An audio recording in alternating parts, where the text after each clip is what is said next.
मेरे प्रिय 140 करोड़ परिवारजन,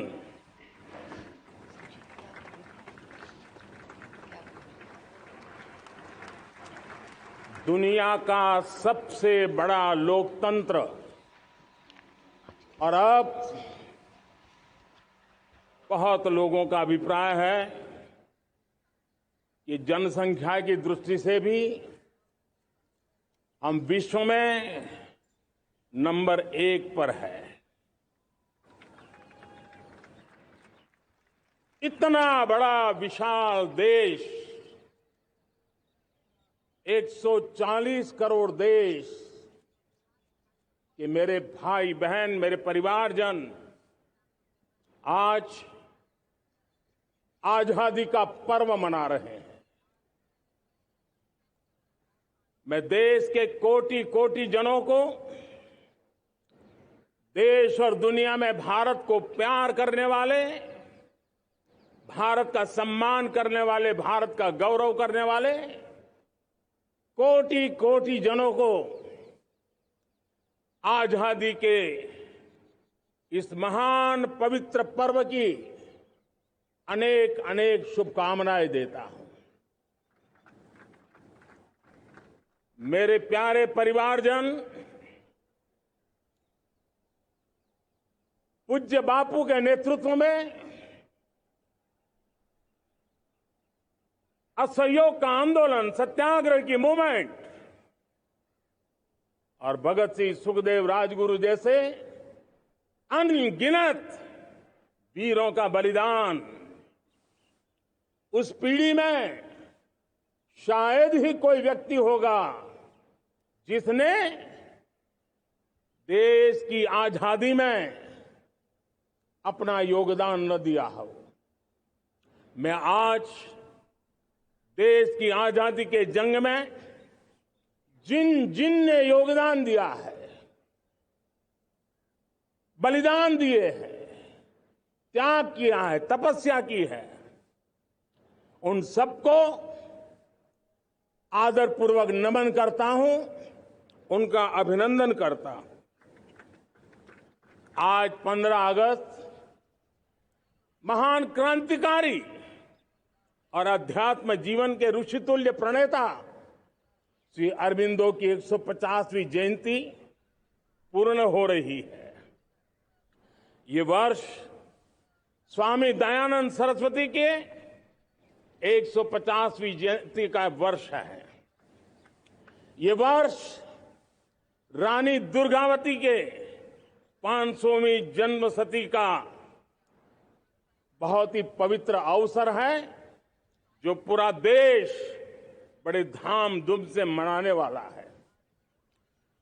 ये वर्ष मीराबाई, भक्ति योग की सिरमौर मीराबाई के 525 वर्ष का भी ये पावन पर्व है।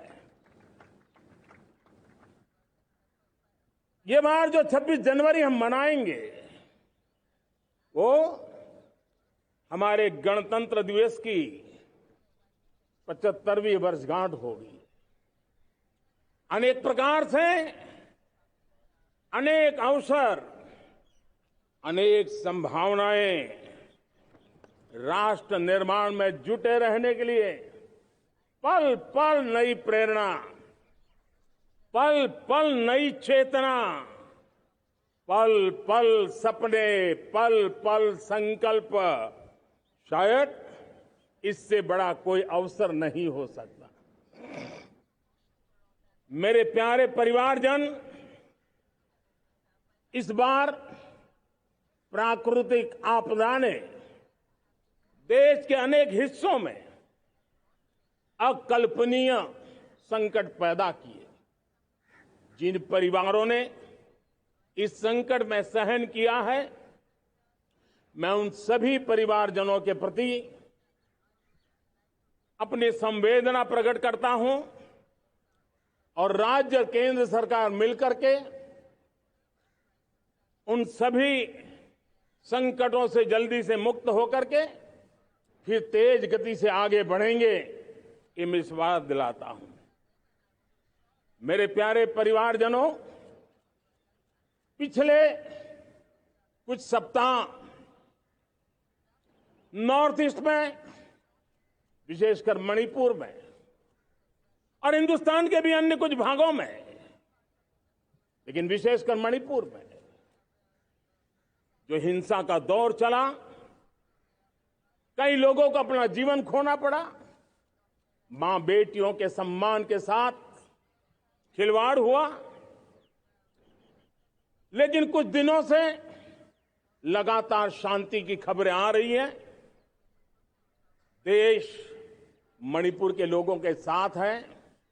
देश मणिपुर के लोगों को पिछले कुछ दिनों से जो शांति बनाए रखी है, उस शांति के पर्व को आगे बढ़ाए और शांति से ही समाधान का रास्ता निकलेगा। और राज्य और केंद्र सरकार मिलकर के उन समस्याओं के समाधान के लिए भरपूर प्रयास कर रही है, करती रहेगी। मेरे प्यारे परिवारजनों,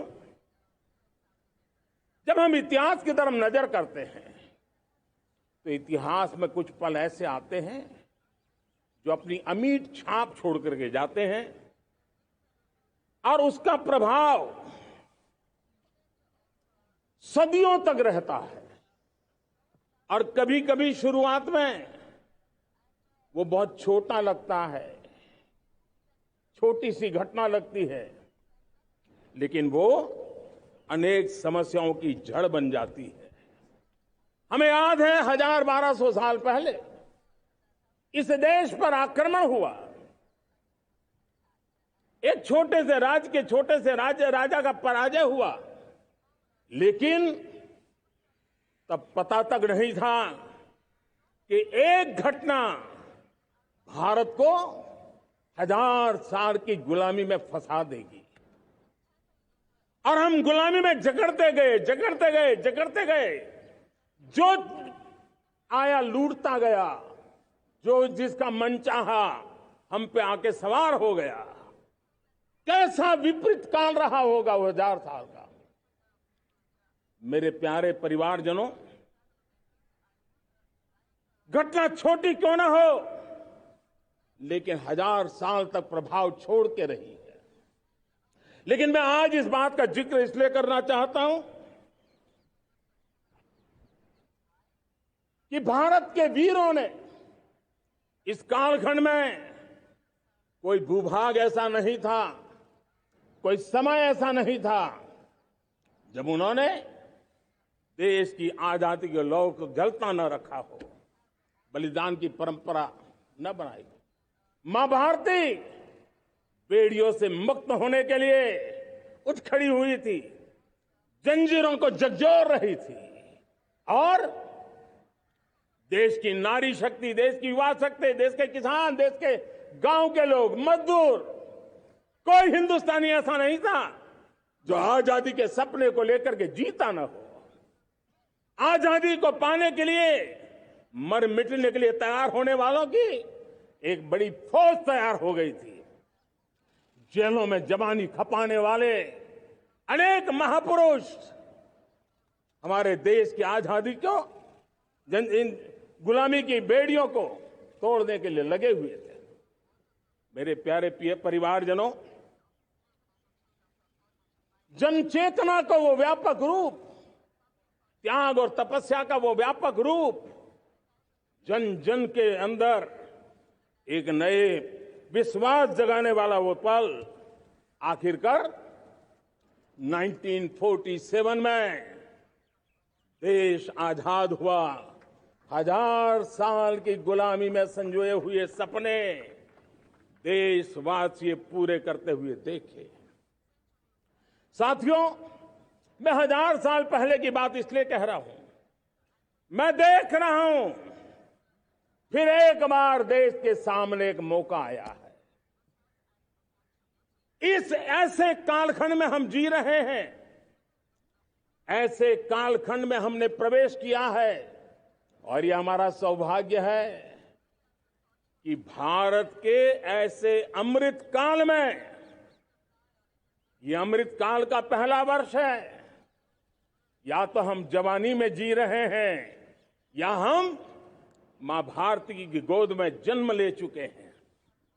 और ये कालखंड, मेरे शब्द लिख करके रखिए मेरे प्यारे परिवारजनों, इस कालखंड में जो हम करेंगे, जो कदम उठाएंगे, जितना त्याग करेंगे, तपस्या करेंगे, सर्वजन हिताय सर्वजन सुखाय, एक के बाद एक फैसले लेंगे, आने वाले 1000 साल का देश का स्वर्णिम इतिहास उससे अंकुरित होने वाला है।